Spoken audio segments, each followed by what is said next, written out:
Heavenly Father, Heavenly Father, Divine Mother, Divine Mother, Friend, beloved God, Friend, beloved God, Jesus Christ, Jesus Christ, Babaji Krishna, Babaji Krishna, Lahiri Mahasaya, Lahiri Mahasaya, Swami Sri Yukteswar Giri, Swami Sri Yukteswar Giri, beloved Guru, beloved Guru, Paramhansa Yogananda, Paramhansa Yogananda, saints of all religions, saints of all religions, we bow to all of you. we bow to all of you. Divine Mother, Divine Mother, open our hearts open our hearts to thy love, to thy love, open our minds to thy wisdom, open our minds to thy wisdom, open our souls to thy joy. open our souls to thy joy. Om, peace.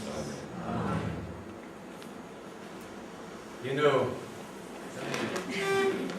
You know, there's a statement. People have asked the question, why would God create the universe? And Sri Yukteswar answered it by saying, leave a few things to be resolved in the infinite, which is a perfectly right and good answer. In the Shastras, they say that God created himself so that he can enjoy himself through many. And people ask themselves, well, how many people are really enjoying it? Most of them are suffering in one way or another. But it's the truth in another sense, that God, we're seeking that perfection of bliss, and we suffer for many incarnations because we go in the wrong direction. But every saint who ever found God, you never find one who was complaining about why God put him through this long thing. Everybody says it's all worth it for this bliss that I feel now. And that's a wonderful answer. But I think I have another one too. It is the nature of bliss to want to expand itself. And I think that too is why he created this universe. All of us, how are you? Nice to see you.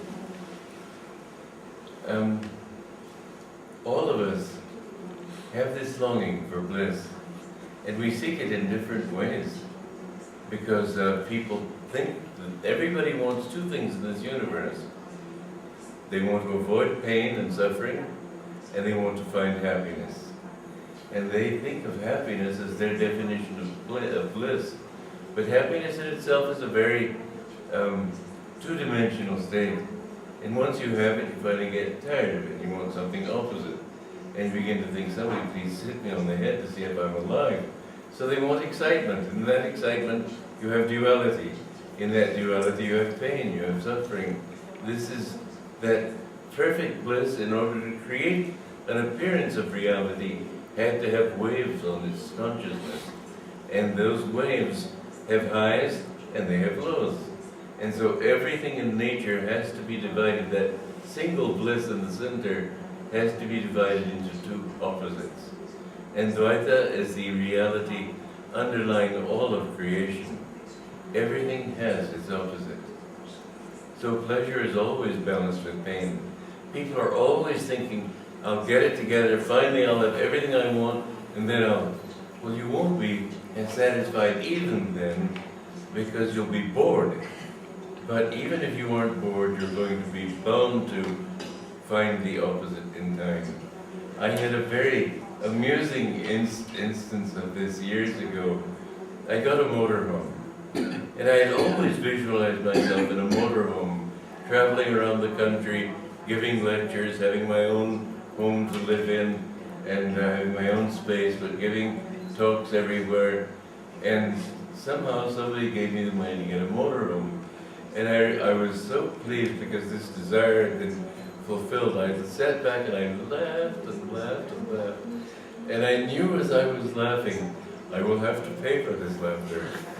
I knew it, because this is the law, you can't avoid it. That very evening, our driver, Vidura, was parked in a parking lot in a market, Safeway market, and he got up from the wheel, the driver's seat, to go back to the refrigerator.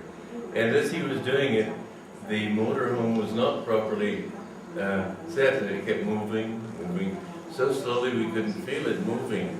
But suddenly, it hit the wall of that market. It didn't hurt the market, but it threw me I was perched on a knee, reaching for something in a high cupboard. It threw me on the floor, broke my finger, and I laughed and laughed. I knew that was bound to happen, so it was nice to know how it happened. But in fact, every time you feel suffering or pain, tell yourself it'll be followed by something better. But why? You finally get to the point where this is just not worth it. You're like a ping pong ball, always bouncing back and forth. And you decide that no, you don't want this anymore. You want perfect Satchidananda, and that you can only find in the center. So we must understand that the goal of life is to find our true nature, Satchidananda. But in that search, we must avoid being subject to pain, so that even if there is pain, just don't take it into account, don't take it seriously. And you can practice it in many ways. When I go to the dentist, which I have to do, because when I was a child I had colitis, and the doctors didn't let me have milk or cheese or anything with calcium in it. As a result, my teeth degenerated. And worse still, in Bucharest, when I was 9, and the dentist would drill on a tooth, if I screamed too loudly, he would just compassionately fill it up with the decay inside. And so, of course, they got much worse as I grew older. So my teeth have not been good teeth. They served me, but not happily. So I've had to go to the dentist many times. I've had to have root canals, I've had to have teeth pulled out, and different things. But I never will take Novocaine. I don't let them give me a painkiller, because I feel this is a good practice. And one time it was particularly difficult, but I just told myself, I'm not just here. I'm eternal. My reality is much bigger than my little body. And so many times while having my teeth drilled, I've been composing music or solving some philosophical problem or thinking of something that I want to work out in my books or whatever. But I just hadn't paid attention that dentists will be perspiring with sympathetic pain. But it's not that I don't feel it, I just don't think about it. So it's not that you become numb to life. Many people think that if you don't have pain or pleasure, you'll be apathetic. It's not that you don't feel these things, it's that they don't touch you. You can enjoy. I know there was some sadhu I met in Puri. He was 132 years old, so obviously he had some spiritual power. But he said to me, his advice to me was, you mustn't enjoy anything. Well, my guru said, enjoy everything, but enjoy it with the joy of God. And to me, this is a much more positive approach. I mean, if you see a beautiful sunset, are you supposed to just turn away with a yawn? Why not enjoy it? But enjoy it inwardly, not outwardly. Don't be somebody who looks at the sunset, oh, like this, because it'll vanish in a few moments. And those same clouds that are so beautiful suddenly become gray and not beautiful. And this is the nature of life. It's always going like that.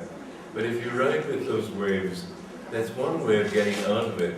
Whereas the other way of every neti to everything is a very dry way.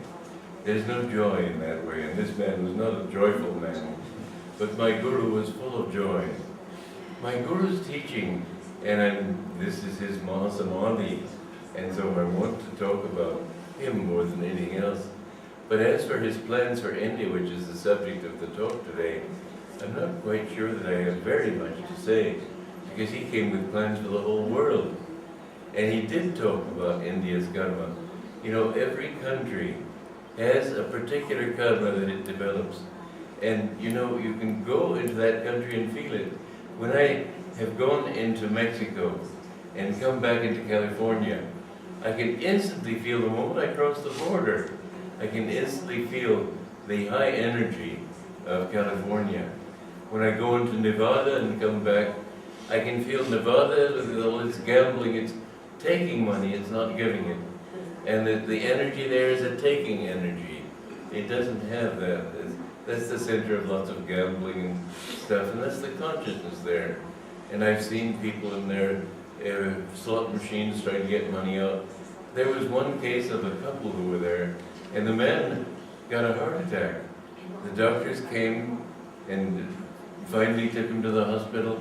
The wife was right next to him, so concentrated on pulling her, she didn't even notice that her own husband had a heart attack and was being taken to the hospital. It's a disease. I know I've always had a very strong feeling against gambling. Maybe I've suffered in the past with that, I don't know. But I remember one time, my parents and I was with them, and they wanted me to play a game of bridge with people. And they wanted to play for a penny a point, which is nothing. But I said, Divine Mother, I want to be an obedient son, but I don't want to gamble, help me out. And you know, my score at the end of the evening was 0. It was just what I wanted. I didn't want to win. But it was really, I think, astronomically, the odds are against getting 0. So that was a blessing. Anyway, people must come to this point of realizing that what they are really looking for is Satchidananda. And Yogananda brought this to the world. He said that the power of India is definitely spiritual. You see many people in India who are not spiritual. But nonetheless, that is the underlying. They can't get away from those thousands of years of rishis impregnating the soil with their vibrations. And one who is sensitive, when he lands at the airport in any Indian city from abroad, the first feeling he has is one of expansion. It's a wonderful feeling. And I know different countries have these different vibrations according to the way they have lived and behaved. America has a very hopeful vibration. It's an expansive vibration because people have come there to escape hardship, to escape persecution, to escape all sorts of negative things. And although Americans are materialistic, nonetheless they want to help people with their materialism. And this is a good aspect of it. It's not that they're greedy in that sense so much. Somebody said that the way to get to the moon is send a dog up there, and people will be so worried about getting that dog back that they'll put all the money they need to bring that dog back, and then they'll have the power to go to the moon. Well, it's exaggerated, but it's an indication of a true consciousness there. The American people are materialistic and are greedy, but at least they do share. And I don't know of a case in history where a country has been invaded and then tried to help its enemies after they beat them. So Germany didn't invade America, but it was invading the West. Japan tried to invade America through Pearl Harbor and so on. And after beating them, America sent lots of money to Japan, to Germany, to try to lift them up again. Germany, on the other hand, has taken from other countries. It has tried to beat them. So it has a cloud over it, and it'll have to pay. You can't get away from the law of karma. And I know that when I was in Cambodia in 1958, I went to Angkor Wat, and I felt a dark cloud over that country. And then look what happened later. I don't know Cambodia's history, but certainly this came because of karma. So your actions today are very important. Well, Master said that the two countries, I talked to you of the hard times ahead, I should talk to you also of what comes after those hard times. Because in fact, we're coming to a much higher age, an age of harmony, an age of unity, an age of high energy, and it'll be a much better world than it is now. But we have, between these two ages, a tension building up. Because the old way of doing things, the old way of thinking about things, this is still very strong. And the new way of thinking about things is creating a tension between the two. And so we will have much pain to go through in the next few years, but it will come out into a wonderful new world. And That's what we should live for. We have that within us to help bring that about. And I think that Ananda is a very important harbinger of that world. Well, hi Ravi. This is what Yogananda came here to do. You know, it's interesting to look at his past incarnations. It's, when you read Autobiography of a Yogi, you get the impression of this humble devotee who was trying to find something and finally found it. But he was already enlightened. He had an mission to do. And it's an interesting thing that Arjuna also, he was a master too, but when he was sitting at Krishna's feet for the teaching of the Bhagavad Gita, he was on that chariot between the two armies as it's described. In fact, he was not learning the way it sounded. He knew these things. I think I may have told you, but it's worth repeating perhaps, that when Master talked about Sri Yukteswar in the Autobiography, materializing and describing the astral world and so on, I read in a magazine years before we went to India for that visit, Master describing the astral world in the same way. It sounds as if he was, oh gosh, golly, really, he knew it all. But it's interesting that both Arjuna and Master had this role to act like the devotee, learning these things, in order for you and me to be able to identify with them and say, well, I could do that too. Too many people, when they teach, teach as if they were talking to you poor slobs, you'll never know anything. They didn't teach like that at all. They said, you can do it.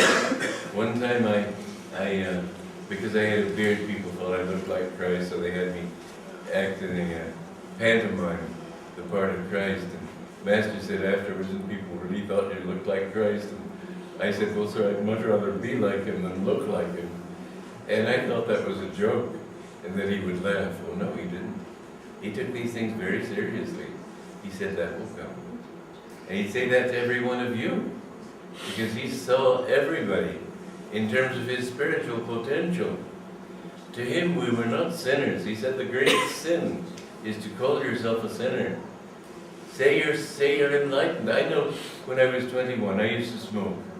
And I tried to give up smoking. It was like what Mark Twain said, that smoking is the easiest thing in the world to give up. I've done it 1,000 times.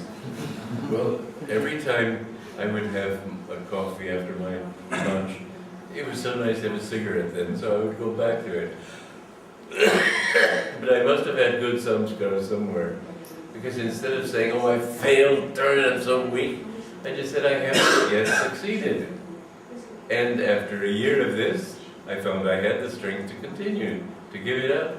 I remember I said to a roommate of mine, well, I'm not smoking from now on. Oh, yes, I've heard that one before. No, I was very serious.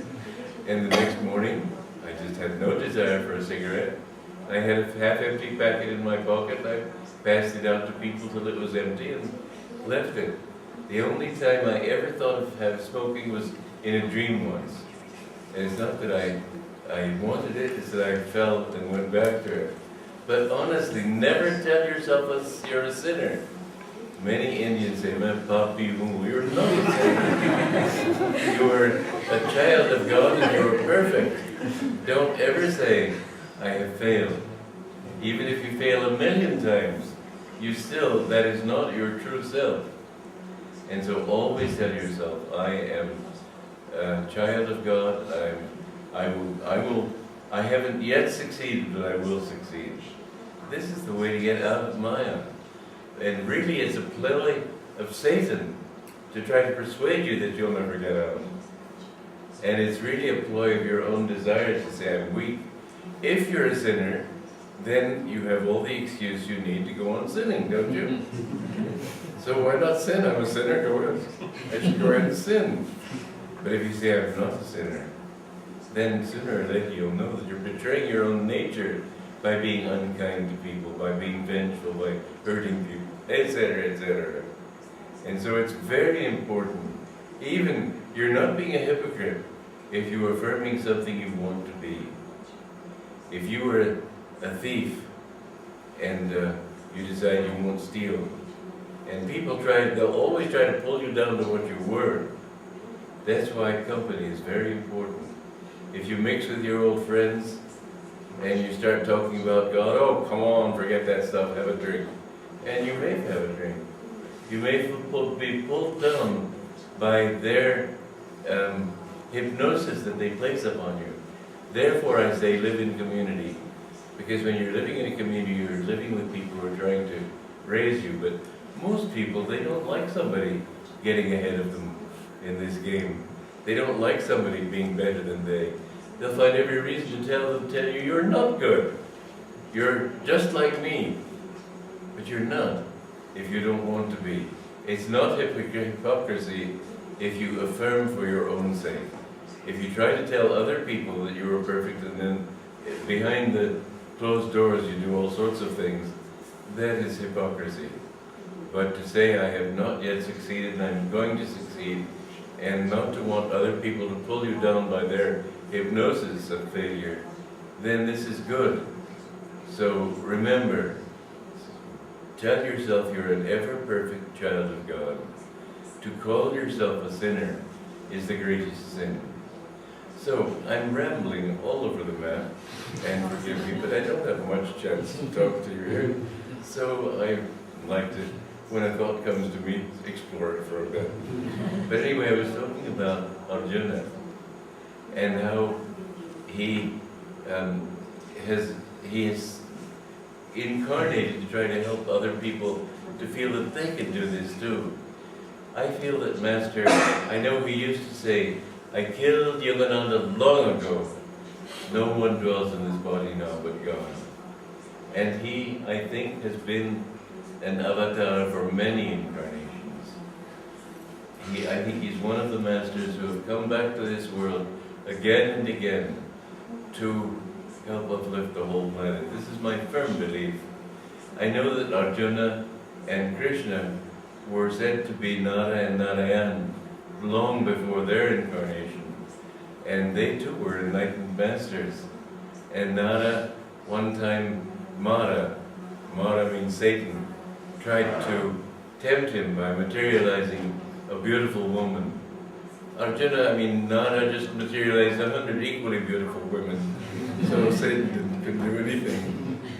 He has, all our line of masters, they are among a small group of people who keep coming back to this planet again and again to help others to attain this freedom. And what is an avatar? It is someone who has attained Savikalpa. Savikalpa is not complete freedom, it's Jivan Mukta. But after Jivan Mukta, you still have to get rid of your past incarnations. When you've gotten rid of all that karma of past incarnations, seeing yourself, let us say, as a pirate, as a criminal, as all sorts of things, and see that it was God who was dreaming that dream. God was acting the part of a pirate, not you. When you can dissociate your ego from all those past incarnations also, then you attain moksha.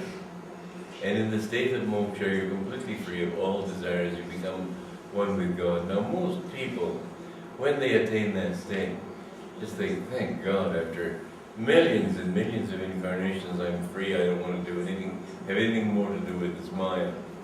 But there are a few people who have this desire, which is a desireless desire to help people. And they may come back as avatars. An avatar is not like that movie.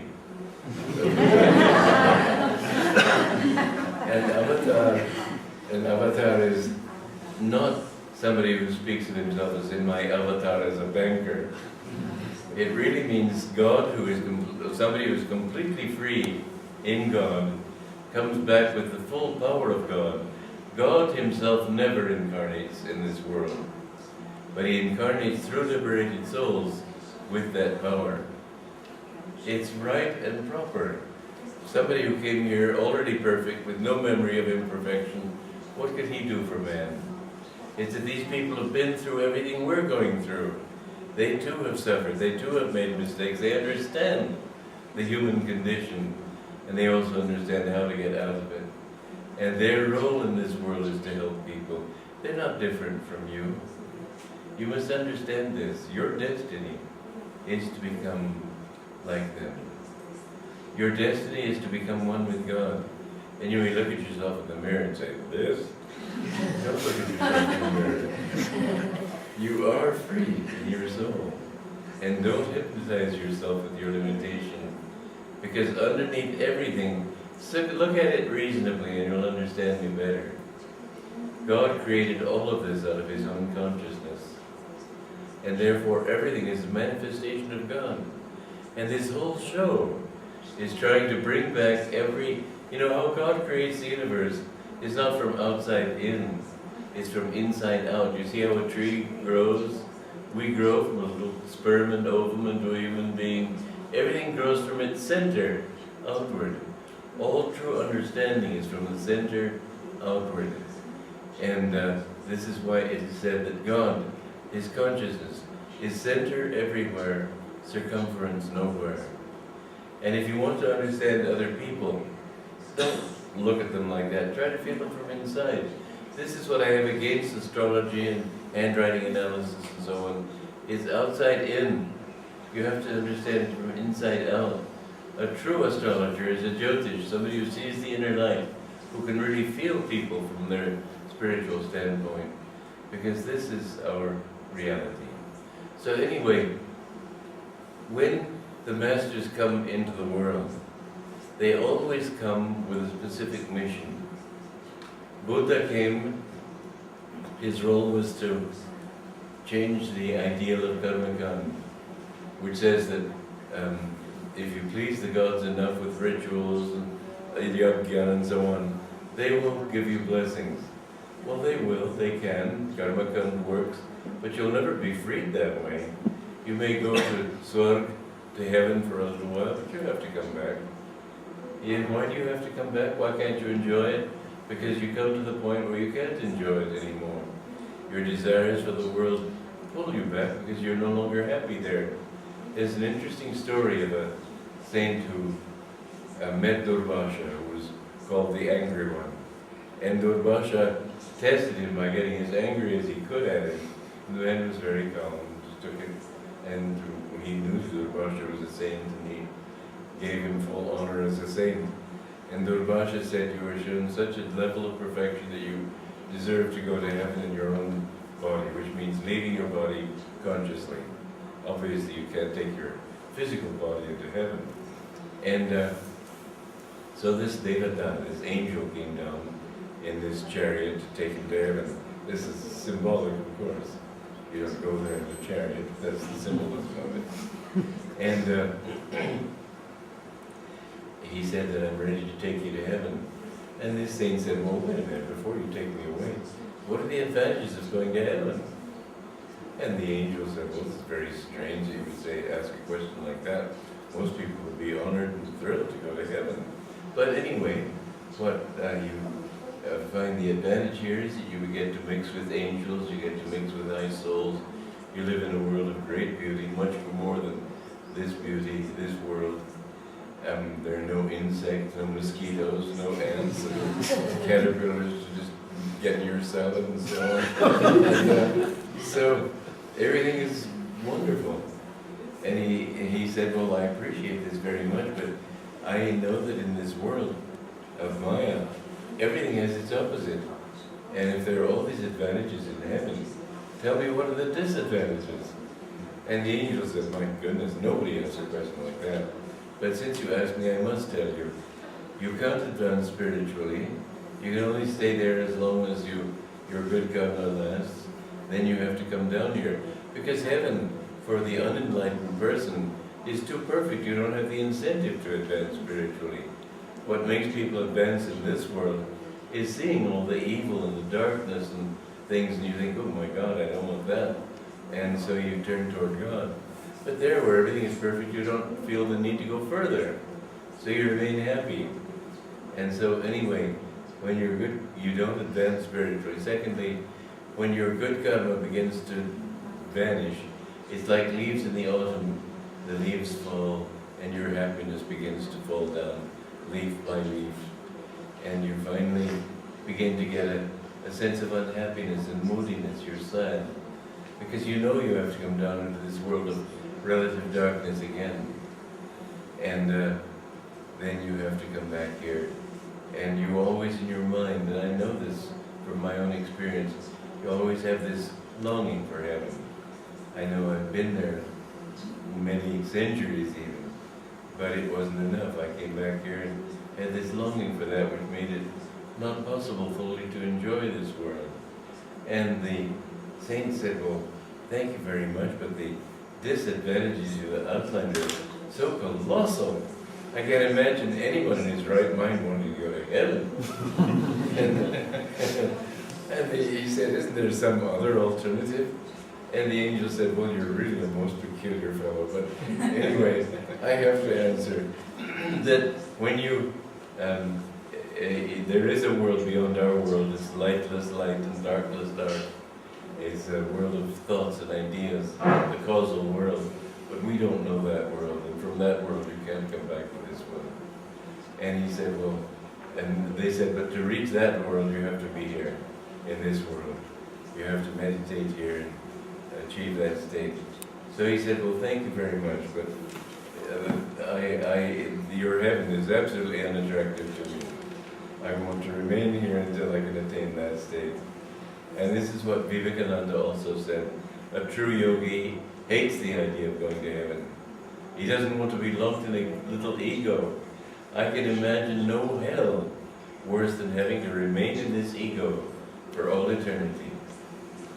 You want to get out of this ego and become one with everything. And for this you need this world.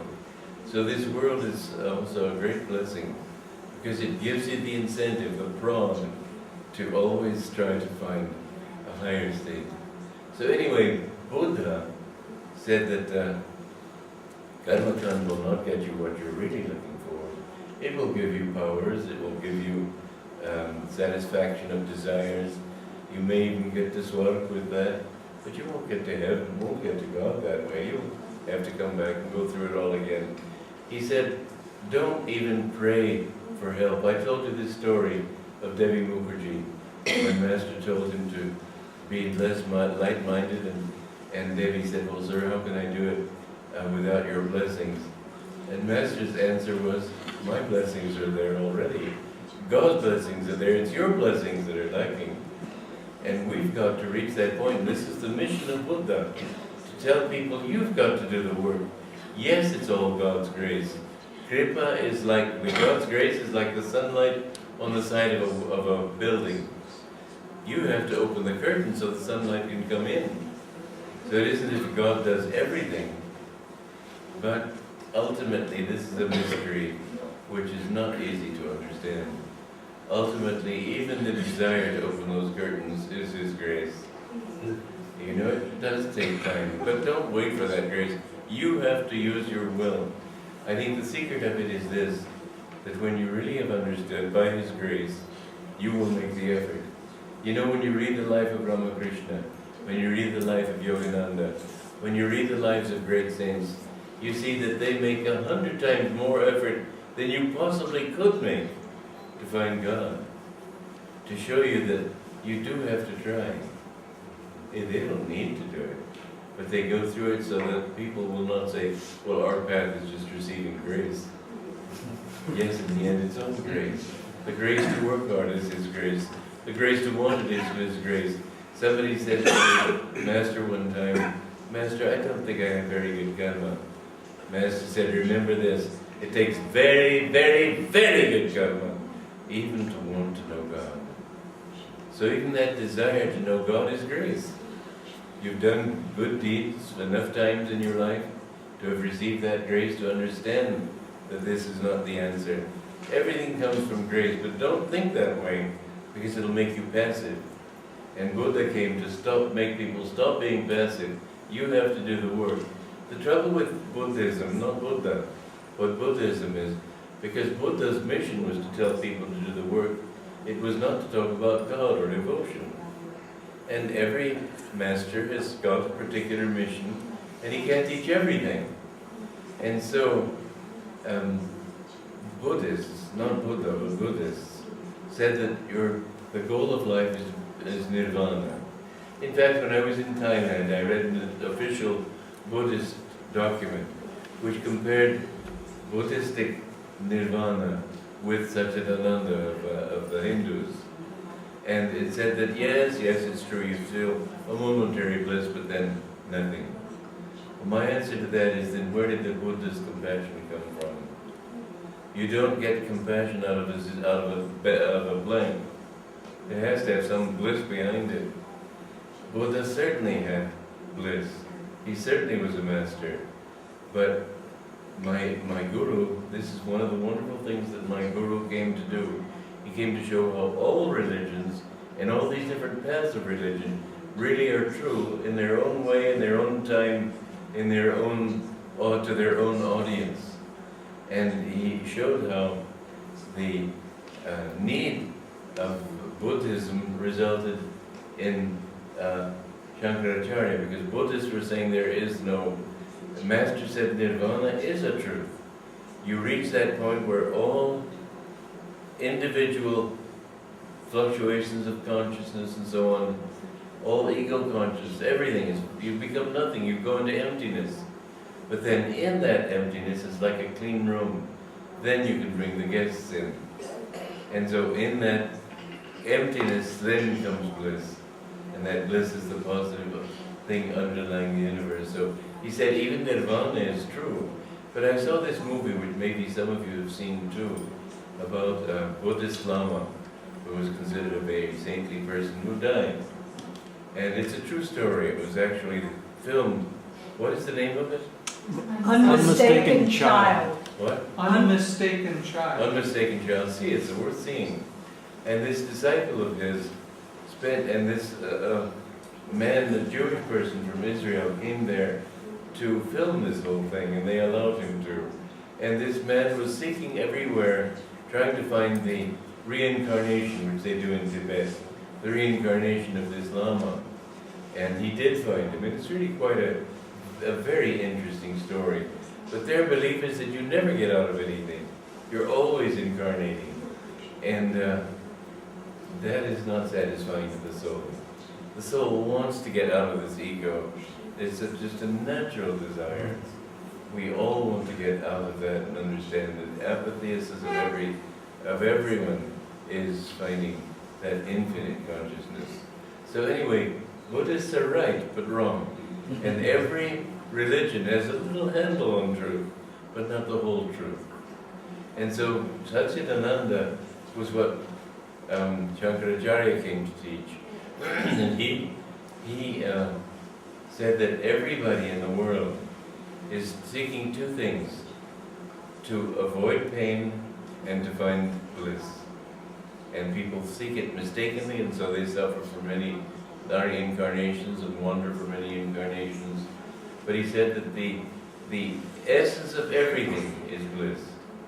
Then along came Chaitanya, and Chaitanya was living in a dark age, Kali Yuga, and people couldn't understand bliss like that without form. It had to have form. And so they decided that Krishna was the deity, and they became Vaishnavas. And I was in San Francisco when Bhaktivedanta, who was Swami, what's his name? Prabhupada. Huh? Prabhupada. No, but he had a name behind that. Sarma. Huh? Bhaktivedanta Prabhupada. Bhaktivedanta, that's it. Anyway, I used to go to him because I speak Bengali, and he enjoyed talking with me. And I enjoyed listening to the Mahamantra chanted and so on. It was sort of rajasic. Americans don't understand gracefulness. They were pounding away like American Indians in a war dance. But anyway,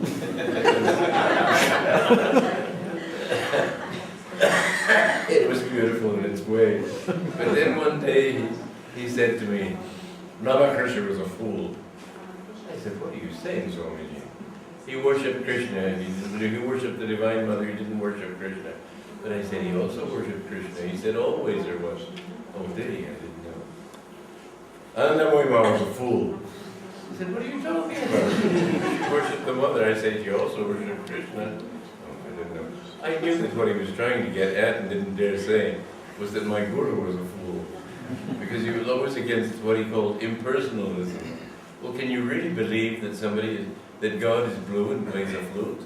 Can you really believe that the goal of life is to go to Vaikuntha and dance the Rasha Leela all through eternity? I really think that after a few billion years you might want something else. It just is too absurd. And I don't like to argue anyway, but especially with an old man, I just never left, I never went back. But at the end of his life, he said to a friend of mine, Allen Ginsberg, he was an American poet, he said, "Where have I gone wrong?" Well, the way he went wrong was thinking that the only thing you need, I know that Chaitanya said, Hare Nam Kevalam, only through taking the name of God will you find truth, but that isn't the final truth, and he couldn't tell the whole truth. What is the name of God? The vibration of the universe. Only through merging in Om can you attain oneness with God. But the name of God cannot be uttered by the tongue. Even to say Om, it's a high vibration, but it's not the final thing. The real chanting of Om is when you feel your whole body vibrating with that. And what you need to do in meditation is listen to Om, bring it from the right ear to the left ear, bring it to fill your whole body, and you feel your whole body vibrating with that Om. Then to feel that going beyond your body, so you discover that your body itself is only a manifestation of that vibration, and you feel Om Samadhi is becoming one with the vibration of the universe. But Om is only an aspect of the divine. God is Brahman, without any movement, spirit without form. When he decides to create, then he begins to move a portion of his consciousness in vibration. That vibration is Om. He sends Om out, and there are two aspects of Om, Paraprakriti, Aparaprakriti. The one is that which manifests everything, pushes it out into Maya. And this is Satan. This is that aspect of God that tries to keep everything moving outward. And it's a natural thing. If you're going to create, you have to create different levels. That can't all be one plain thing. I know that I, as a playwright, can understand these things because I had to write in a play of mine about evil people. But I had to make their reasoning absolutely true from their point of view. And I have to say that putting words in their mouths to justify their evil was great fun. There is fun in Satan, not for the person suffering, but in the fact of it. How can I explain these things to people? But in fact, there is, even in Satan and the evils that we see, everything finally is just a manifestation of bliss. When you have a wave that's up, it has to go down. When you have a high wave, there has to be a very low wave. These are just realities. And if you can see them without ego involvement, you can see, my goodness, what a show. And we go back and forth for so many incarnations. But this Om, if you listen to Om, you're in the part that brings you back into Him. Now there's a third aspect, as the Christian mythology, which is true, although it's placed mythologically, Father, Son, and Holy Ghost. But the Holy Ghost is Om, and the Son is not a human being. How could God, does a whale give birth to a tadpole? No. God cannot have one son in this whole universe. It's ridiculous. One little person who lived for 33 years on this little mud ball of a planet. You could believe this back in Kali Yuga when you thought the world was the only reality there is. Now it's not possible. What really is the case is that in this movement, there has to be that still consciousness of spirit reflected there. It cannot, nothing can separate itself from God. And so in the heart of every atom, there's that reflection of the spirit beyond creation. This is the Son, and the only begotten Son, because it's the only possible reflection of the spirit beyond creation. So you have the spirit who created everything, you have creation, and you have to have the presence of the spirit's consciousness there, which is without motion. So in the process of meditation, you go into the infinite, Om. Then you feel the Christ consciousness in your own body. And then you gradually expand that until you feel that behind every vibration in the universe, there is the reflection of God there.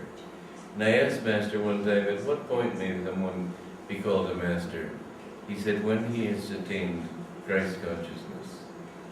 Christ consciousness is that awareness of the infinite spirit without any movement, without involvement in anything, in all creation. This is a glorious concept. But Chaitanya had to mean that because he was a great master. And there's a wonderful story about him in Sarvabhauma, and I don't know how many of you know it, but when he left his town and went to Puri, he was in Navadvip in Bengal, and he went to Puri and lived there. And there he was actually it was a beautiful story of his life. And those of you who don't know it may enjoy hearing it. He was a professor and renowned in India because he was highly intelligent. But one time he went to Gaya, to the Vishnupad temple there, and I was allowed in there, and it was a wonderful vibration.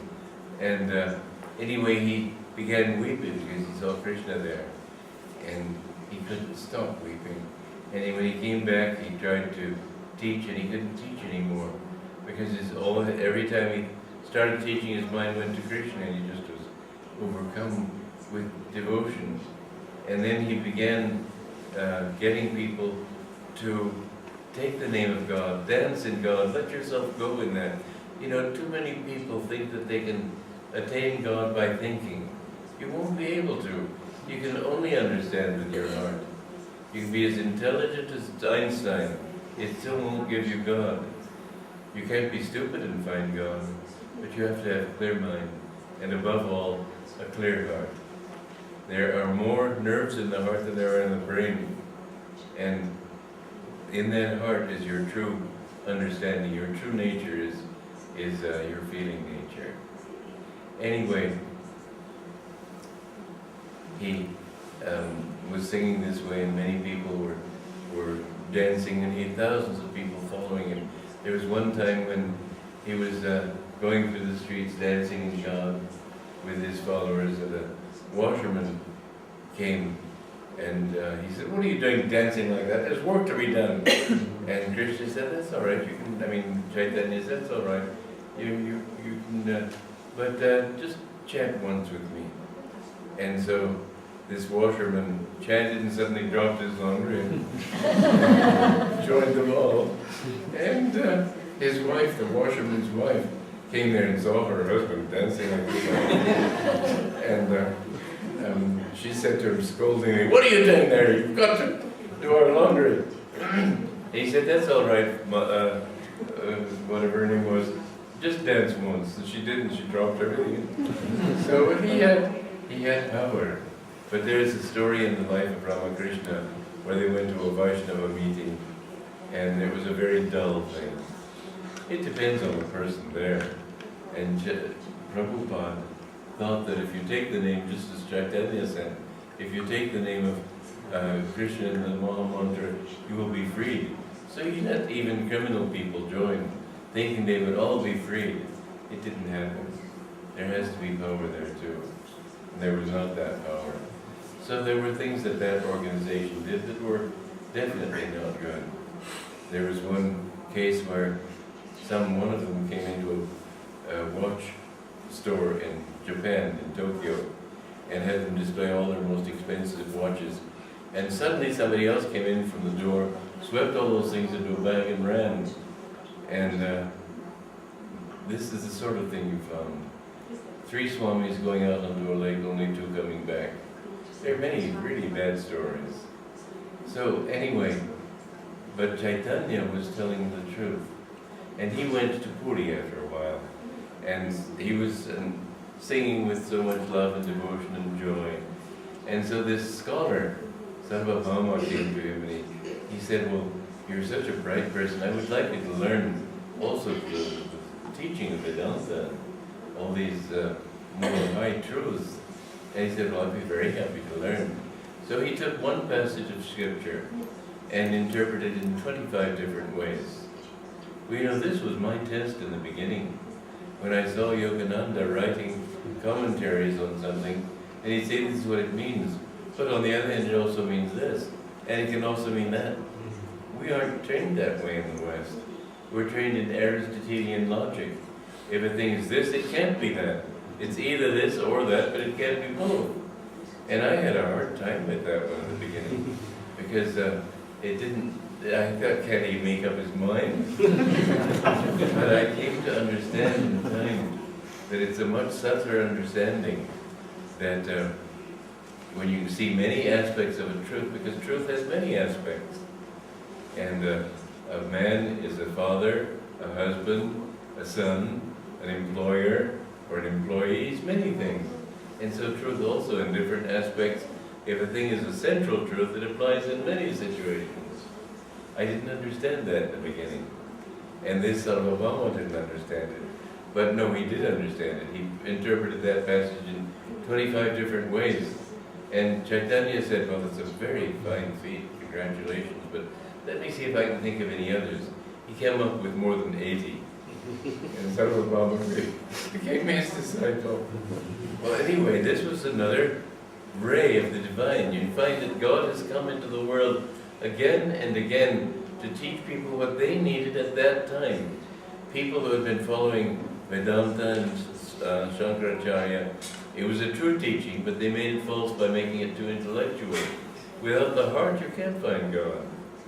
And the same thing with Vasishtha-Advaita, which was Ramanuja. And Ramanuja was also a great soul. And he came to teach a different thing. He said that the soul is not just one with God, it's always separate from God. Well, how can you say it's not the one with God and still separate? Master resolved that too. He explained that when Jim Bryan, let us say, becomes one with God, he still remembers, and it's an eternal memory. He remains in that memory Jim Bryan, or that particular individual soul for all those incarnations. So it's true that although the soul can become one with God, there's still in memory, in that omniscience, the fact that you will always be you. And this is a very comforting thought too, because somehow you don't want to lose yourself, and you worry, well, will I become somebody else? That doesn't work, you don't want that. But you don't become somebody else. You become one with everything, you become omniscient, you become one with God, you are God. But at the same time you have that memory of having been this individual. And when a devotee in the future prays to you, you will be the person coming to him, not just some abstract God taking your form. So these are important things, and Master, in a marvelous way, brought all these different trends of spiritual teaching together. He, when Ramakrishna taught the oneness of all religions by going through those things, that was a need at that time. The English were coming in and saying that no, this is wrong, this is right, idol worship is not right. I heard a Swami explain the meaning of idol worship in a beautiful way once. He said it's not idol worship, it's ideal worship. And this is true, you need an image. It's very hard to visualize something totally abstract. So it's good to have an image. And all the different gods that they have in Indian mythology, all of them emphasize one aspect or another. I know every book I've read in the West about Kali makes her out to be the goddess of death and horrors and all sorts of things. And in fact, you had your Thuggies and people who thought of it that way, but Kali is actually a wonderful symbol. It is God in the aspect of creation. You have all the hair going out like this. Artists try to make it look wild and fierce, but it just means energy. This is why some yogis grow their hair long.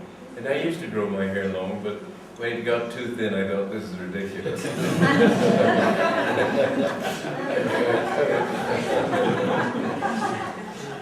But until it wasn't too thin, I had long hair. And many yogis do grow their hair long because it draws energy. Why then do so many sannyasis shave their heads?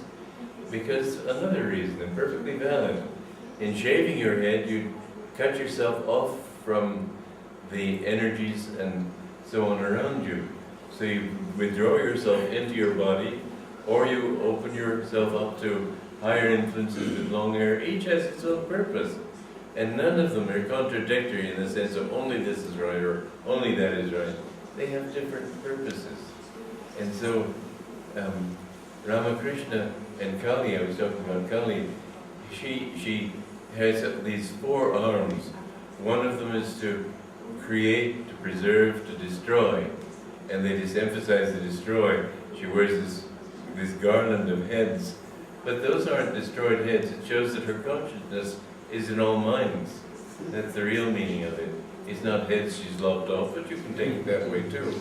I remember Master one time saying, God eats people. In other words, you die. You don't live forever. And so,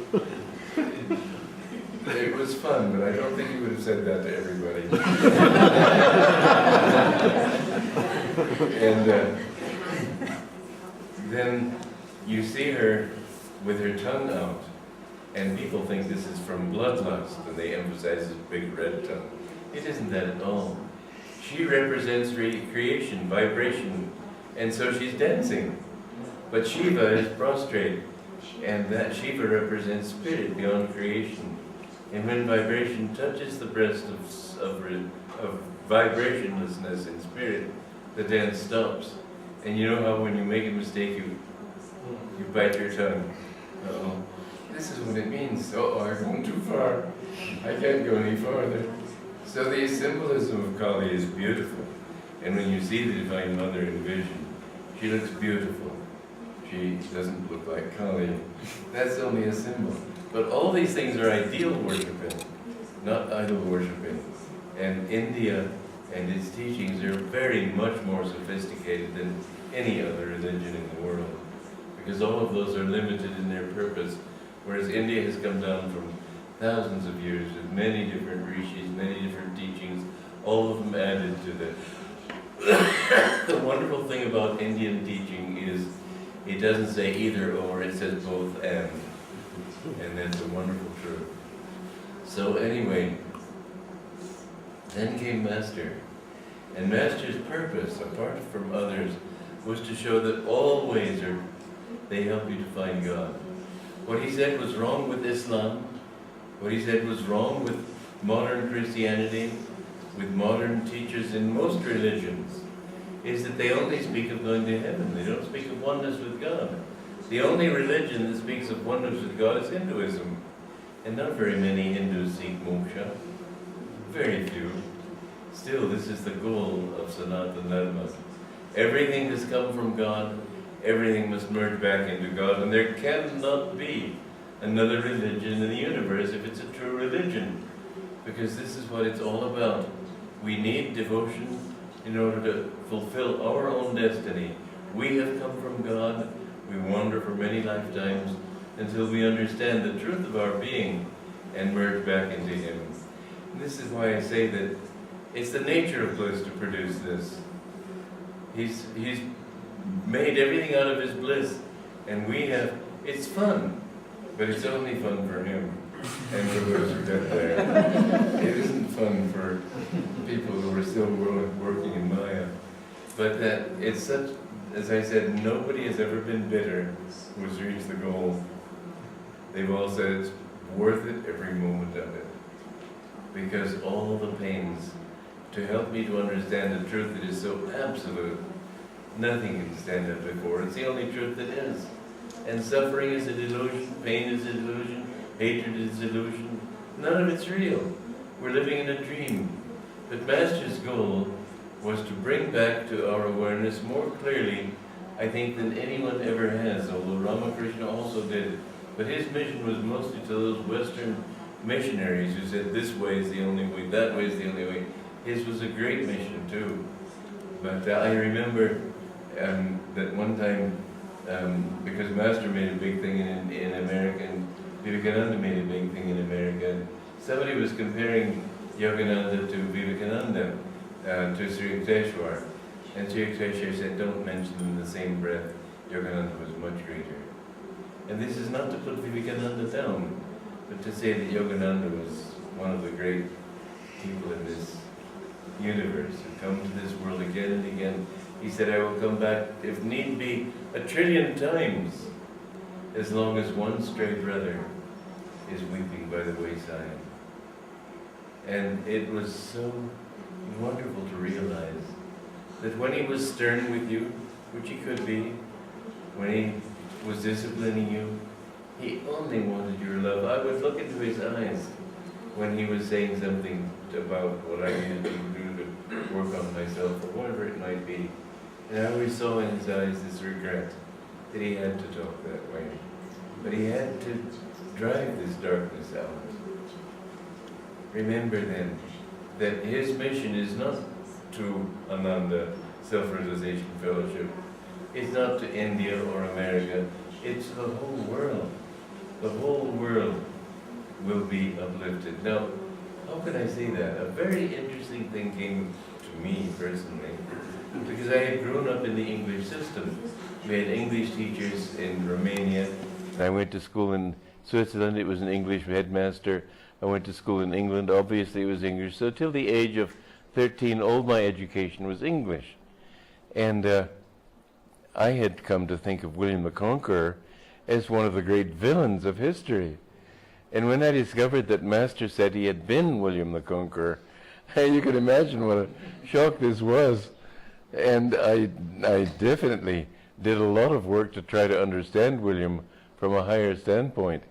In fact, I gave the job to Catherine, one of our members there, who's got a scholarly nature, and she spent 10 years researching this life, and she's written a book that will come out this autumn, and it's a very interesting life.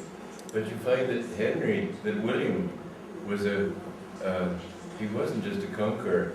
He was, like what it says in the Gita, whenever darkness increases and virtue declines, I incarnate myself as an avatar to destroy evil and to raise goodness again, put it on its throne. And so you find that an avatar's mission can sometimes be fierce. They have to destroy evil. They don't just talk sweetly and kindly or just impersonally. They get involved in Maya in order to correct it. And this is one big difference between an avatar and an ordinary saint. Yogananda was such a person, and William was such a person. So William had to destroy the evil of his time. But you know, his only close friends were saints. He helped to found many monasteries. He brought Dharma back to England in a way that it hadn't been there before. And you know, a very interesting fact is that after 450 years, they exhumed his body and found it was not uncorrupt. These are signs. After his passing, I suddenly came to my mind that I was his son Henry, who carried on his mission. So this book is called Two Souls, Four Lives, and the other soul is Henry. And he too he's one of the most misunderstood kings in England. But in fact, he did complete yoga. He's one of the most unknown, he's the most unknown king in England. Because his only purpose was to finish his father's mission. But with the two of them, they launched what became England, which finally reached into all the world and brought that culture and so on. It was a very important life. And the thing with William was that there have been at least two historians that I've read who have said that everything today, that we are today, we owe to William the Conqueror. That's an astonishing statement. He brought changes of consciousness in so many areas, and Yogananda's purpose in this life is also to bring that change on a worldwide level. I have tried in my life to explain how his teachings touch every avenue, education, marriage, business, everything I could think of. I've written over 100 books trying to explain how this central teaching can change the whole world, because in every avenue of life it's relevant. It gives a new outlook in a new age. We are in a new age right now.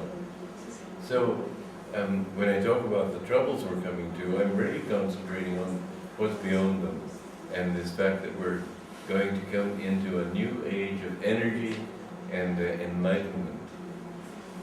And another thing that Master said was very interesting. He said that he had been in Spain. His purpose was to drive out the Moors from Spain and to protect Christianity.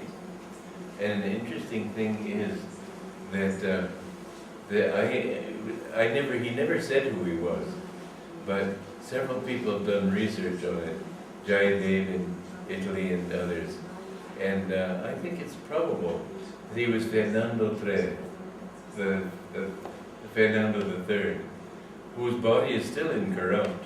He's called El Santo, and on May 30th every year they open up his tomb and people get to see his incorrupt body. And his mission was to drive out the Moors.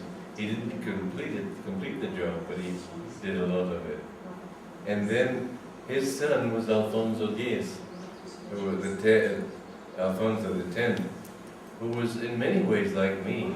I used to regret, but gee, I wasn't with him in that life, but I think maybe I was. Anyway, it's quite interesting. There are things about Alfonso X that I don't really like, but I don't know. There have been many things.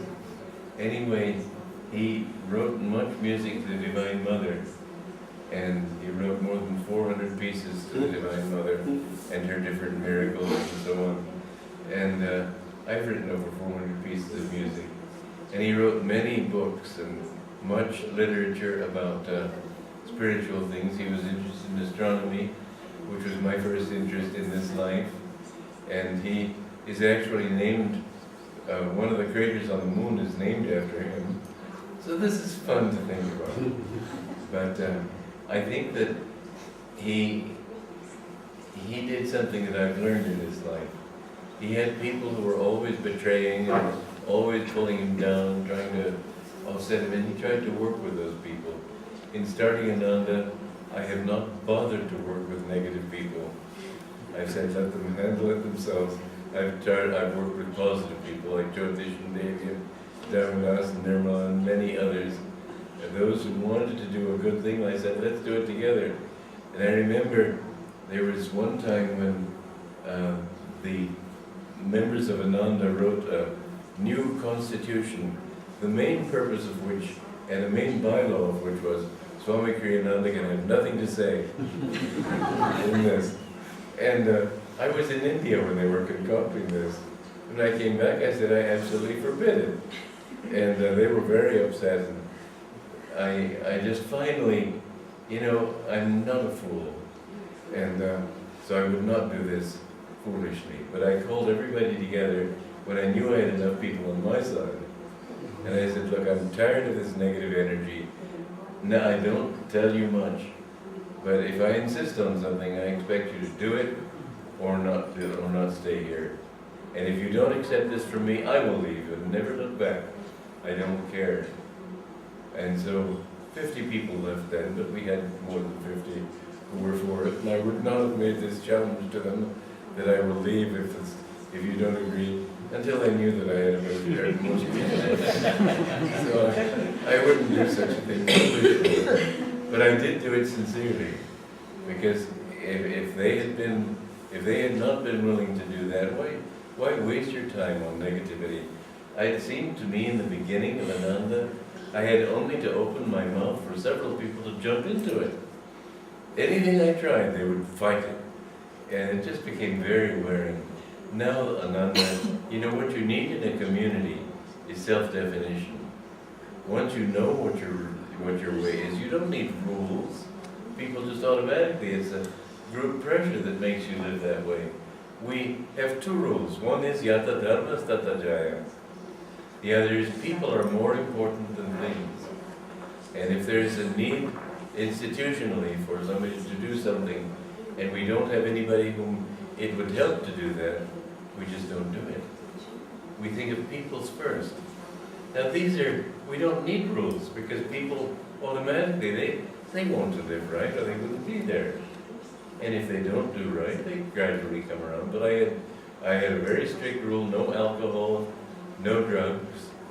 And in the beginning, many people, this was the hippie era after all, and many people decided, well, what we do on the land is right, we'll follow the rule, but it doesn't matter if we take drugs off the land. I said no. They thought I was very unreasonable, but I had to be severe about certain things. Now that Ananda is established, it isn't just a place, it isn't just a group of people, it's a certain definition of how to live. And people who join Ananda need to understand that this is it's a certain mode of living, a mode of thinking that makes you understand you want to be kind to people, you want to help people, you don't want power. I've never put anybody in a position of importance who wanted importance. I've never allowed people to be a leader who wanted to be a leader. And so I've had people, leaders, who wanted to serve other people. They weren't thinking of their own importance. These are important things. And so when I urge people to start communities, I'm also aware of that it's not so easy. And if you go with a few friends, fine. But if you have a real community, I can tell you that it was my strength that held Ananda together for many years, and it won't be easy. Many thousands of communities began in America, almost none succeeded. The average life of a community back in those days in America was 30 days. 6 months, you're already an old timer. We've been now 40 years, and we can say that we know what we're doing. So when we start communities in India, I think it's a great advantage to think, well, let's do it this way because it works. There are many ways, and I'm sure there are other good ways too. And I'm not being dogmatic, I'm not saying this is how it must be done, but I'm saying at least it works. And it's not easy. You know how the typical consciousness of a small village is, oh, he did so-and-so, you see that? There's one person in some community in a village, a normal village, where somebody accused a man of spending the night with a woman. So he took his the reasoning was that his wheelbarrow was parked outside there. So the next night he parked it outside this woman's house.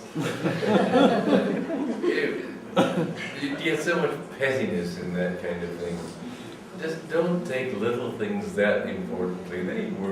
They work themselves out. In villages especially, people get all excited about somebody who's not doing something or somebody who's done something.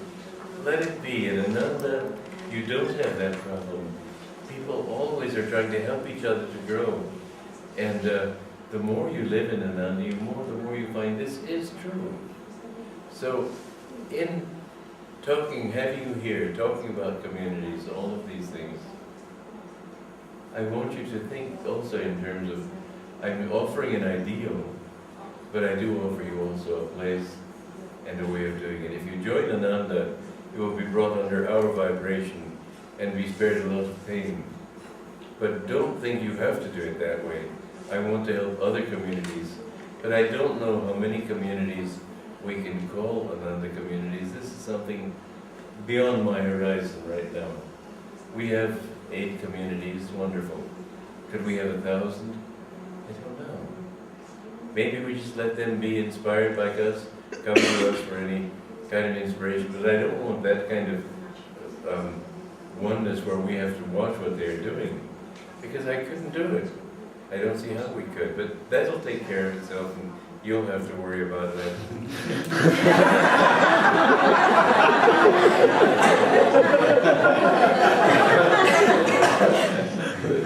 So anyway, Master's mission was not only to India, but it was this.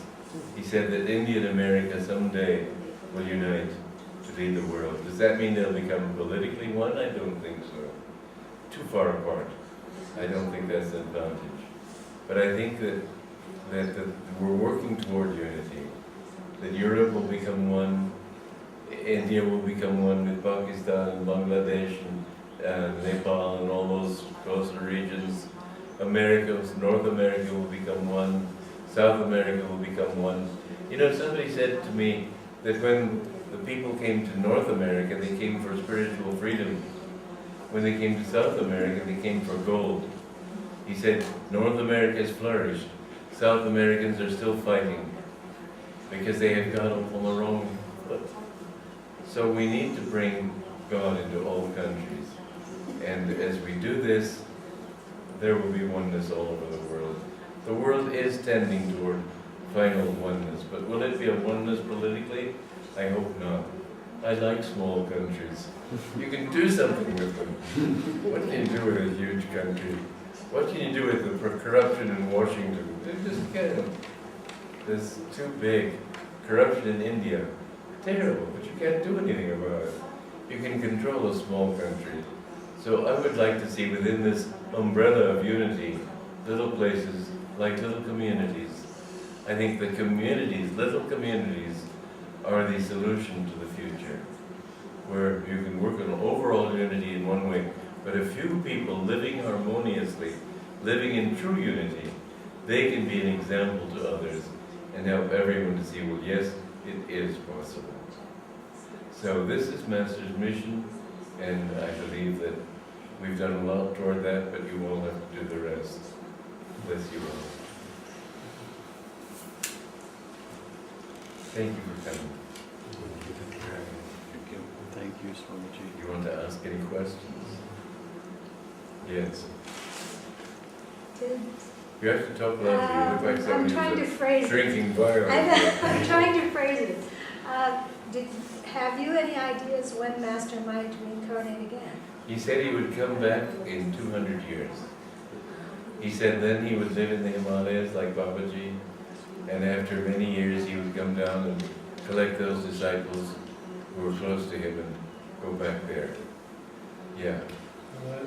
Our population is around 6 billion in the world right now, and the soul The population is 6 billion. Speak louder. Okay. Population of the world is 6 billion right now. I think it'll probably be 100 million after a while. No. Okay. The soul never dies. So 100 years back, 50 years back, population was lesser. So where were the souls? Where were the souls when the population? Oh my goodness. There are 100 billion galaxies in this universe. In each galaxy, they estimate there are 100 billion stars in this one galaxy. There's all sorts of places to go. You were drawn to those places which you were in tune with. There are whole galaxies that are basically tamasic, basically rajasic, basically sattvic. We're in a rajasic galaxy.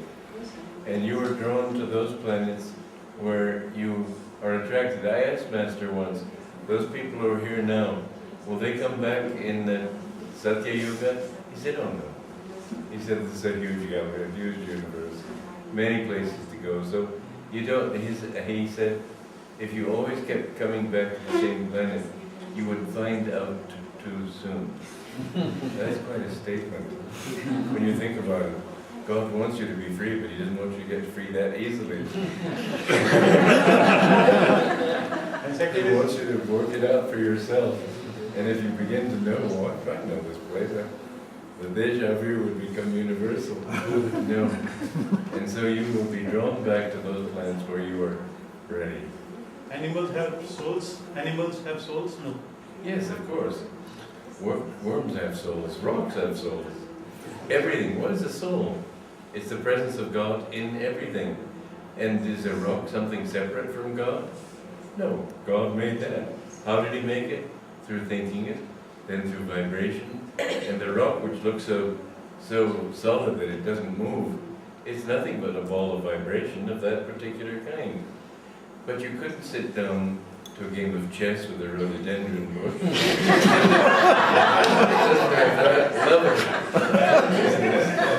But it has consciousness, everything. They say that in computers, they will someday be so sophisticated that they will become conscious. And I spoke about this yesterday. But I said, even a worm, which is as simple as you can possibly get, if you prick it with a pin, it backs away. It's not only conscious, it's self-conscious. And there's one thing that science will never be able to do. It may make intelligence, You may have, and in fact do have, computers that cannot think you, but you will never reach a computer that can feel, and you'll never be able to create a computer that says I. So this sense of I and feeling, chitta, it's universal and it comes from God. Okay? So you will be wherever you want to be, but don't think that you'll get out of it just by waiting around for Hatha Yoga. What were you going to ask? Were you asking something too? Yes. The question I wanted to ask was that why, even after being on the path for a long time, a person has doubts? And how do you overcome this? My guru told me that my main problem in past lives was doubts. So it's not just one life that I had doubts, I had many doubts. I think that in the time of Kurukshetra, I attained Samadhi. And I fell because I challenged my guru on some point and began to doubt him. Doubt is the worst thing that you can have. The Bhagavad Gita says, the doubter is the most miserable of mortals. But the mind is always in thinking, if you've answered this question, this is another question, the answer to doubt is not answering that particular intellectual question. The answer to doubt is love. When I had those doubts about my guru, because he interpreted things in so many different ways, and I thought, well, I was really it was a serious thing for me. But what solved it for me was my love for him. I never got to answer it. I did after years, because I found it's a much more sophisticated way of looking at things. See that one truth can be understood in many ways, which my understanding and my training had not taught me. But because of my love for him, nothing else mattered. And so I've understood. They say that perfect love drives out fear. Perfect love also drives out doubt. When you have love for God, you don't have any problems. Okay? Yeah.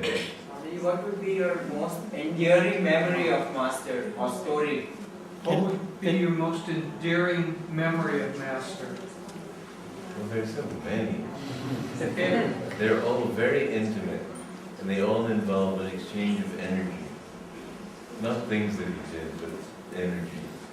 When I would leave the room, for example, and he would look at me, and I'd just say goodbye, and I'd feel this wave of love coming over me. Or when I was sitting at his feet, and he was working on editing the Gita, and he asked me to help him to his feet, and he stood there and looked into my eyes and said, just a bulge of the ocean. I was thinking of how wonderful it was to be his disciple. And he was saying, I'm just a bulge of the ocean, a little wave on the ocean. Many memories, but they're all of that kind. Things he did, yes, they're beautiful and wonderful and all that, but that which touches the heart is something very intimate. And my real relationship with him is intimate. Any other questions? Yes. Swamiji, like we have heard a lot about what might happen in 2012. I mean, there are thoughts that the whole world may collapse in 2012. And recently a big movie has been made which has tried to tell and there's a whole Mayan philosophy which supports that concept in the movie. He says they're all worried about what might be happening in 2012 with the Mayan prophecy and a movie made about them. Right. So based on our... I would say that most of that was a lot of bilge. But I do not say that it's not true. So how can it be bilge and not true? It doesn't mean the end of the world. It means the clearing of the air for a higher age. Now that I don't know the Mayan prophecy properly, I think there have been lots of things written about it that are not really based on that at all. But I think what may have happened, because the Mayans were very advanced in astronomy, and I was there when I visited Chichen Itza and different places, and I was very interested in that culture.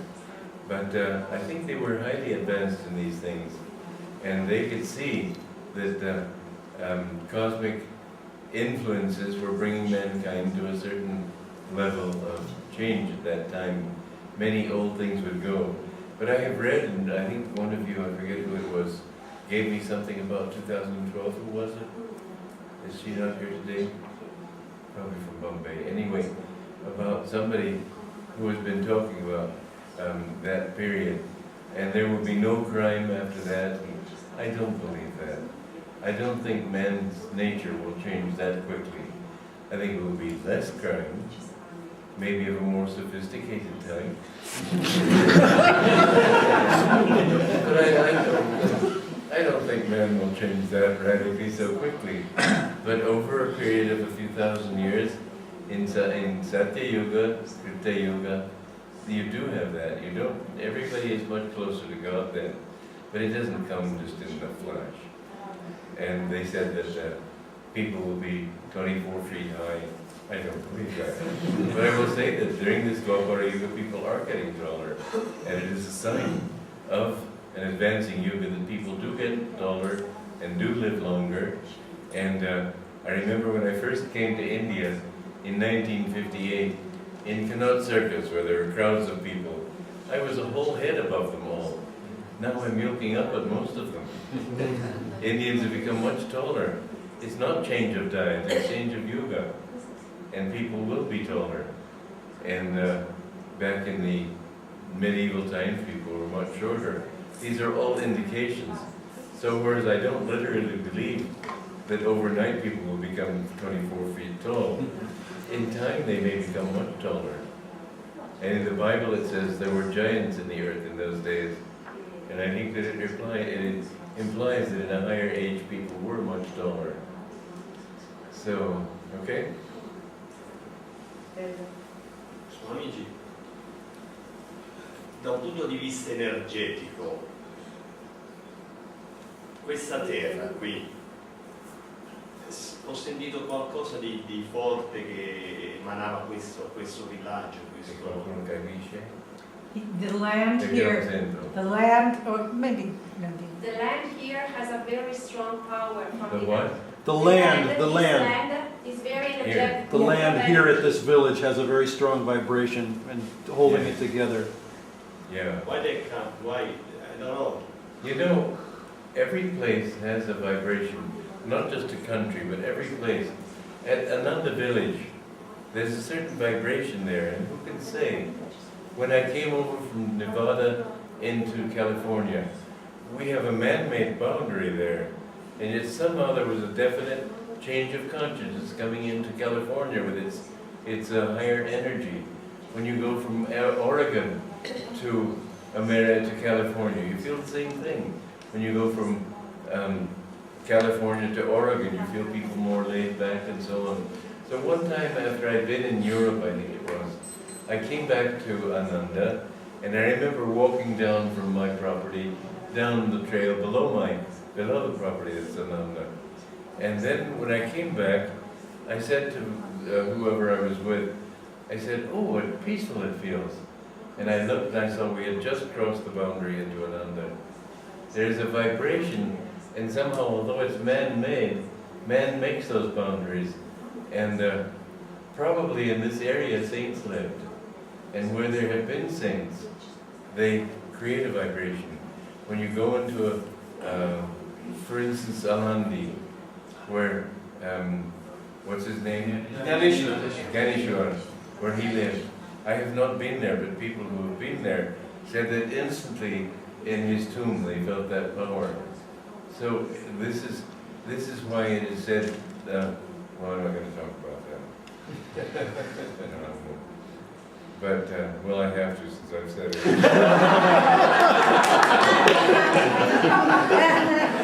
What you do with my body after I go, I don't care. But they say that this is why they don't cremate saints. And Master was very sad that they cremated Lahiri Mahasaya's body because he was a householder, because he was an enlightened soul. And many times miracles have been performed at the tombs of enlightened souls. So their vibrations linger there. And everything is vibration. And the more you become aware of it, the more you can feel it. When you go into the lower areas of a city, you can feel those vibrations. When you go into better areas, you can feel those. what we're trying to do is create pockets of this kind of harmonious energy. There's this cartoon I saw in Punch, which was a magazine in England. It still is, humor magazine. And I saw this before the World War, long ago. But there were 3 pictures. One, it was a train station. And one, everybody was sitting, leaning on their luggage, sitting on their luggage, leaning on something. Nobody moving, just joking. Next picture, one person running. Third picture, everybody running after him. And it's true that most people don't really have much influence. They cancel each other out. But one person, as it said, one moon gives more light than all the stars. One person or one small group of people who generate an energy together, they can influence the whole world. And so it's extremely important. In Russia, it only took 5% or 5,000, I don't remember which, maybe you know, to create the Bolshevik Revolution. That was a revolution for evil, but you can have revolutions for good. There was an interesting thing Master said, and I don't know what to make of it, but I can see it. One time, City Hall insisted he put a sprinkler system, which is very expensive and was totally unnecessary. And he said what everybody says, sooner or later, there ought to be a revolution. But after saying that, he paused a moment and he said, there will be one. Well, I think in time of great economic stress, there probably will be a revolution. Even now, there's a lot of tension building up between people who are accusing this group and accusing that group. Things can happen. And he said in the future, many things will happen. He said Europe will be devastated. Russia will be annihilated. India will have to suffer. But I think that the world population, and when you began your question, I was thinking of that.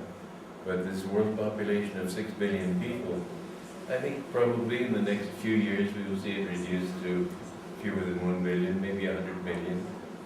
It won't be the same kind of thing, and it'll be a much more beautiful place. And you won't find cities everywhere.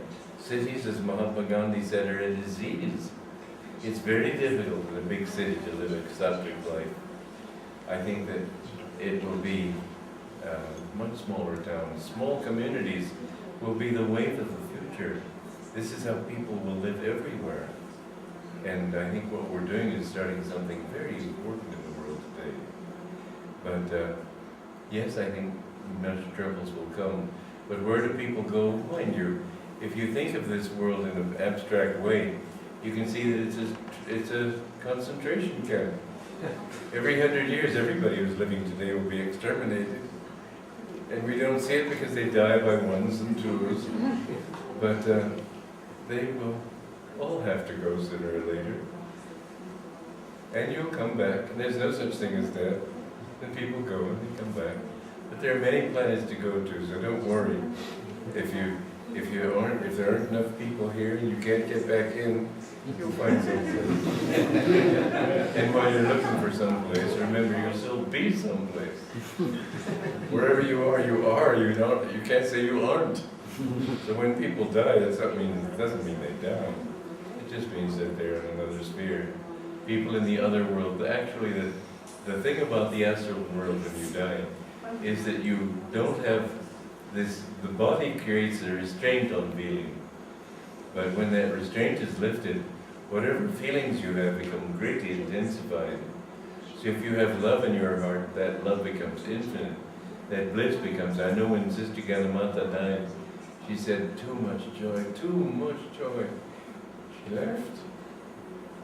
This kind of thing is hard to feel in a human body. But if you have hatred, that too becomes enormously increased. And your negative emotions become unbridled. And so hell is a place that is really hellish. It's not fun. Because if you've been containing your jealousy and your anger and your hatred, but you have it, it will express itself in that world. Anyway, sooner or later you'll get out of this mess and you'll find him. And that's all that matters. Okay, any other questions? Yes? How is one who is basically say spiritual or thinking about godly things, is he or she to navigate the current world, the current society, which is tending towards materialism and competition and conflict, and it's becoming more and more so in India. It's in the US, but even more. How is one who's basically spiritual able to navigate through a society that's becoming more materialistic? Take the name of God in your heart and meditate every day. When I had to go to the nightclub district of San Francisco, I went through it singing Jai Ram, Sri Ram, Jai Ram, Jai Jai Ram Om, Sri Ram, Jai Ram, Jai Jai Ram Om. And nothing touched me. I could feel those tentacles grabbing me. They just didn't touch me. So keep the thought of God. But when I was in India before 1958 to 1962, it was much more spiritual then. But I said, India needs to go through materialism. India is a great country. It has to take its place among the great powers of this world. And it can't do it until it has cars, airplanes, all these things. When it has cars, they'll have to build highways. When they have highways, they can bring all the villages together. India has changed enormously since 50 years ago. But it's a necessary change. I know Abdul Kalam asked me this question too. And I said it's a necessary phase, but India will not be able to lose its spirituality. India has to be one of the great powers of the world because that's its destiny. But it will not remain materialistic because there's something in the soil of India that will influence. So you're living in a difficult time, but it will pass. There's something here that will keep India spiritual. For you, individually, in your city, keep the thought of God by chanting His name. Chanting is one of the most important things. Words are important. When you say words, you give energy to them. And so, chanting some chant like that, that's very simple and is devotional in vibration, will help to keep you free from all office politics and everything. You just won't be touched by it. So that's a very important thing. Japa is one of the most important things on the spiritual path. Talk to God, sing to Him. Singing is something that you can't get tired of. If you just say Ram, Ram, Ram, Ram, it's a little boring. But sing Sri Ram, Jai Ram, it's beautiful. And you can keep that up all day. And Mahamantra is beautiful. There's so many chants are lovely. And they keep that going all the day. Nothing will touch you. Okay? Yes. I'm a farmer. I grow fish. I grow crabs. What's that? He's a farmer and he grows fish and he grows crabs. How does that come in the way of my spiritual practice? Bengalis think of eating fish as a part of the vegetarian diet.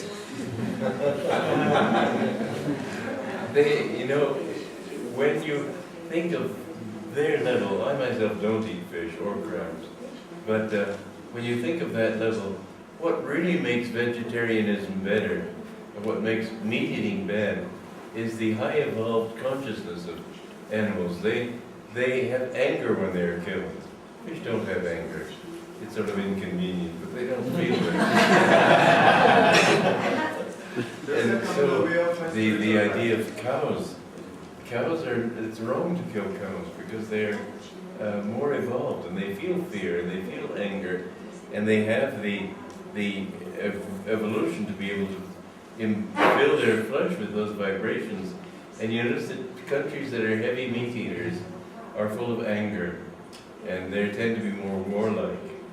And so fish are better, chickens are better, lamb is better. But beef, ham, veal, these things are definitely better to stay away from. So he's also asking, he's also asking, does his occupation get in the way of his spiritual life? No. If you do it, you have to support yourself somehow. I would say, give your blessing to the fish that you catch. Yes? Consuming fish, does that come in the way of the spiritual practice? Does consuming fish come in the way of his spiritual path? I don't think so. I think there are much more important things than diet. There are people who make a religion of diet.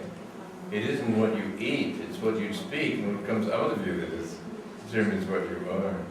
So it is good to be vegetarian. I am a vegetarian, I don't eat fish, but I don't think it's much. And if you're doing that, you have to support yourself somehow. This is what God has given you. So I would not take that as bad karma. There are many kinds of karma. Bad, mediocre, medium, better, best.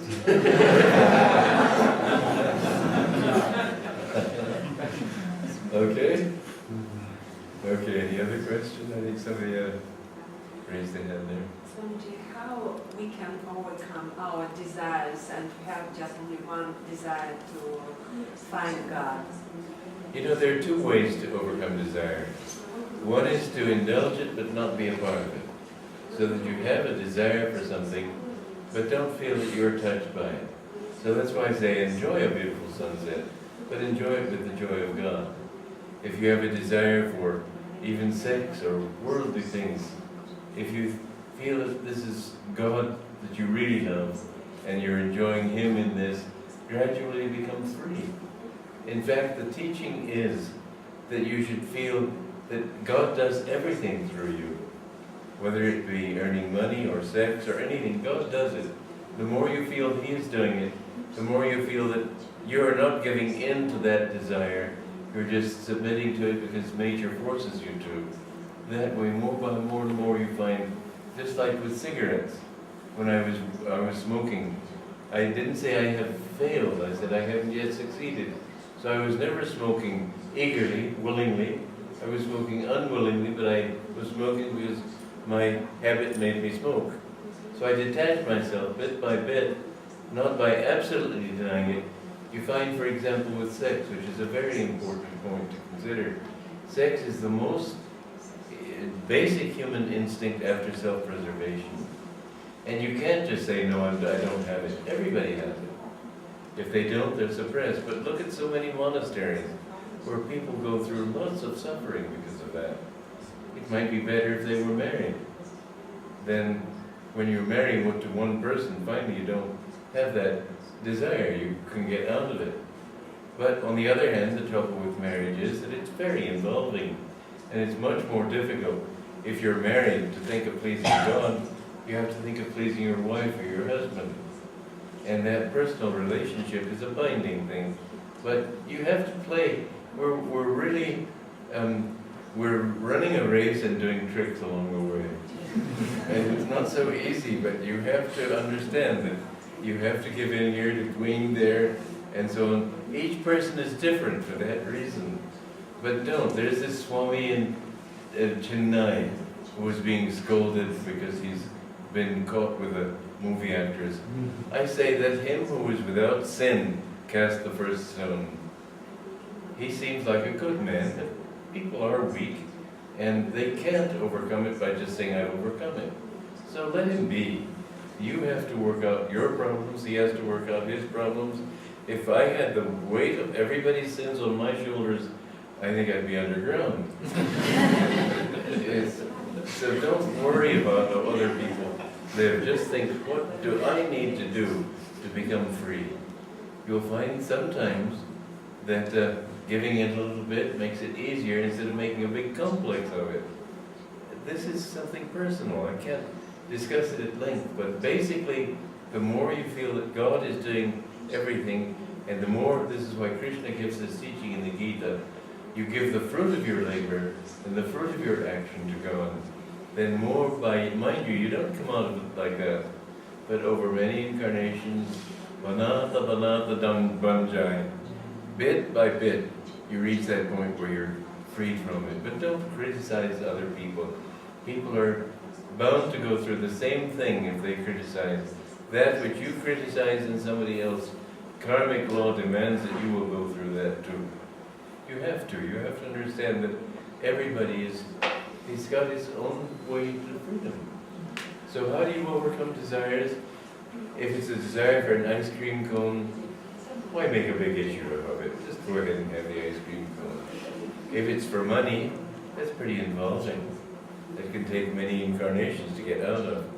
Better then use your money to help other people. That way it will be getting the money but expanding yourself.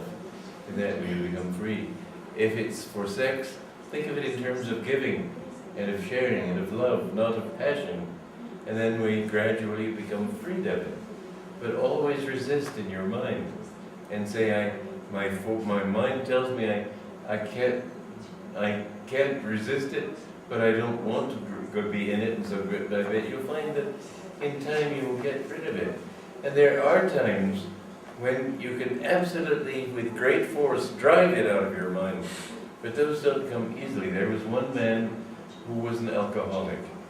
And one day, after 5 years, it takes, mind you, it takes 5 to 8 lives, 5 to 8 years to overcome, really to overcome one deep desire. So don't think because you don't have a desire for drinking, therefore it won't come. But after 5 years, he had his liquor cabinet still, and he decided he needed one drink, it wouldn't matter. Well, he became a drunkard again. And the next time this happened, he became so angry with himself that he took all his bottles and threw them on the pavement like this, broke every bottle. But in that violence, he lost all desire for drinking. And so this is true, that you will reach a point with every desire where you suddenly say, I'm absolutely fed up with this, get out! And you'll find that if you say it with complete force, it will leave you. So in my case, I had a strong intellectual nature, and I wanted to figure everything out. It's been helpful to me in teaching other people, but I was a little proud of my intellect, and I didn't like that pride. I remember, even before I met Master, I remembered how happy I had been as a child, and I thought, why have I lost that happiness? And he kept telling me to get devotion, give up this intellectuality. Then he gave me an intellectual job. He had me editing articles and writing articles. I became quite upset with him. Why are you forcing me to do this when you want me to? But I understood, he didn't want me to become stupid. He wanted me to continue using my normal tendencies, but direct it in a more devotional way. And so I was really struggling for the first year especially. But one day I remember I was in my meditation room and this ego came up of intellectual pride. And I thought, I'm absolutely fed up with this. And with great vigor I said, get out! And all of a sudden it wasn't there. And I remember Master was standing on the grounds there looking out over Los Angeles. And I came out of my meditation room and I touched his feet and he touched me and he said, very good. And I've never had that problem again. But it took that vigor to do it. So it depends on you. You have to feel your way in these things. But there will come a point with every delusion, which seems maybe very tempting. You may think you'll never get out of it. But I can tell you this from experience. When you get out of it, you just wonder how you ever got into it. It just doesn't seem possible that you were interested in those things. So don't worry, you will reach that point, and you will overcome everything. Okay? Well, I think it's about your lunchtime, so I said, thank you for coming. It's been very nice meeting you.